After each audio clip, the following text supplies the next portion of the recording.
ating narrator.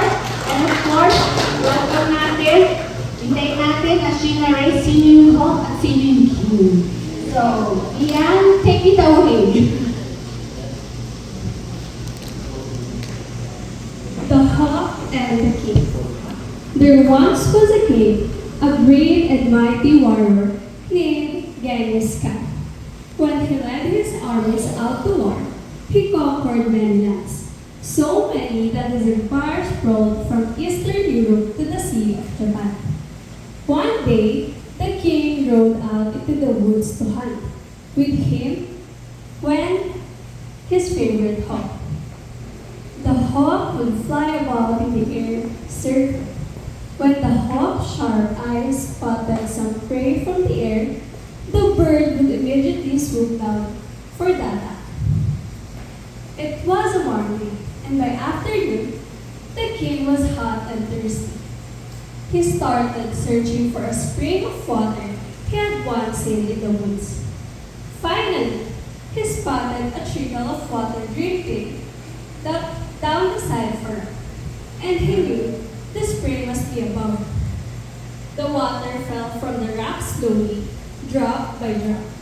It was not much, but it was water, and the king was very thirsty. So, the mighty Khan took out a small silver cup and held it under the dripping water. Ever so slowly, the cup began to fill. The king could hardly wait to feel the cool liquid wet his dry lips and tongue and throat. So, even before the little cup was completely full, Khan pulled it out from under the trickle of water and lifted it toward his lips. Suddenly, something swooped through the air and knocked the cup from the king's hand, spilling the precious water on the ground.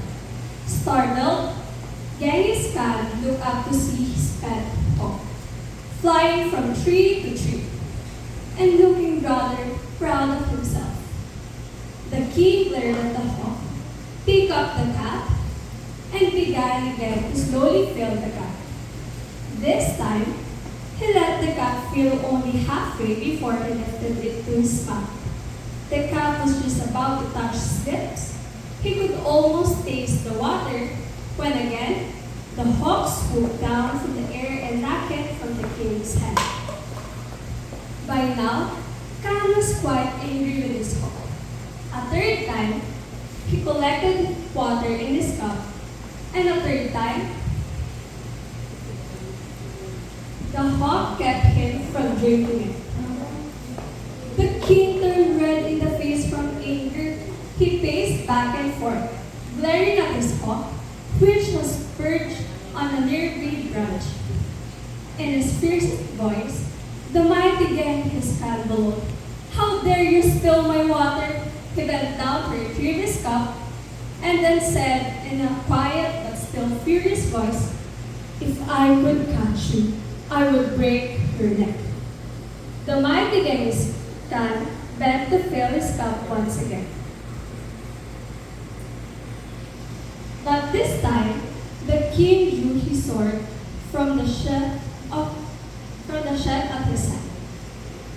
"If you knock this cup from my hand again, hawk," the king said to his pet, "it will be the last thing you ever do." Sure enough, as the king brought the cup up to his mouth, the hawk swooped down and knocked it out of his hand. But this time, as the hawk passed, the king raised his sword and with a well-timed flick of his blade, struck the bird in mid-flight. The hawk fell at the king's feet. With imploring eyes fixed on the king's face, it bled to death. "It's what you deserve," said the king and stepped over the bird to find the silver cup. But the cup had fallen between two rocks, and try as he might, the king could not reach it.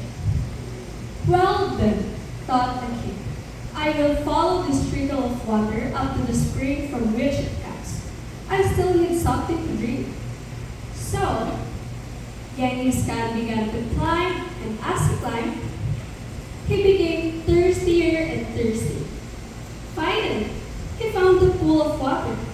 The king rode eagerly toward the pool, but at the water's edge, he gasped and took a quick step back. Lying in the pool was a huge dead snake, a snake whose venom would kill a man with the slightest taste. The king stood very still. He was no longer thirsty. All he could think about was the dead hawk lying on the ground below. "That bird saved my life," he said. "That bird was a true friend, and I have killed him."